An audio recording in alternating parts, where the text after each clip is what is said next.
جس سے آپ محبت کر رہے ہیں نا اسے بھی پتا ہو کہ آپ اس سے محبت کرتے ہیں. اظہار محبت کی جرت بھی ہونی چاہیے اور اظہار محبت کا سلیقہ بھی ہونا چاہیے. ہمیں آنا چاہیے یہ اظہار کرنا بھی کہ مجھے محبت ہے، یہ بھی ہمیں آنا چاہیے. دیکھو نا، لوگ نفرتیں کرتے ہیں تو ان کا اظہار کرتے ہیں کہ نہیں؟ اور مجھے جی یہ بات نہیں پسند، ناراض نہ ہوئیے گا، میں نہیں اس بات کو، یہ ایک تو کہنے کی طاقت ہے، تو یہ کہنے کی طاقت کیوں نہیں کہ مجھے آپ سے محبت ہے؟ یہ کہنے کی بھی تو طاقت ہونی چاہیے نا.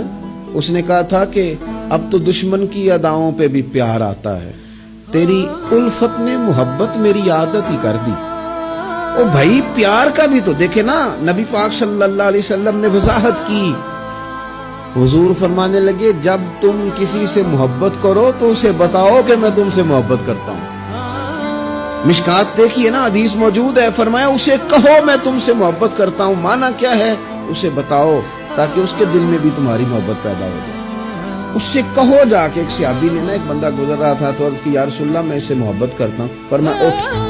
یا رسول اللہ کیا حکم ہے؟ فرمایا اسے بتا کے آ کے میں تم سے محبت کرتا ہوں. حضور نے اٹھا کے بھیجا. میں نے کہا اظہار محبت کی بھی تو جرت ہونی چاہیے نا. اظہار محبت کی بھی تو جرت ہونی چاہیے نا. شاید اسی لیے حضرت انس بن مالک نے کہا تھا یا رسول اللہ مجھے اللہ کی قسم میں رب سے بھی پیار کرتا ہوں، رب کے رسول سے بھی پیار کرتا ہوں، ابو بکر صدیق سے بھی کرتا ہوں، عمر فاروق سے بھی کرتا ہوں.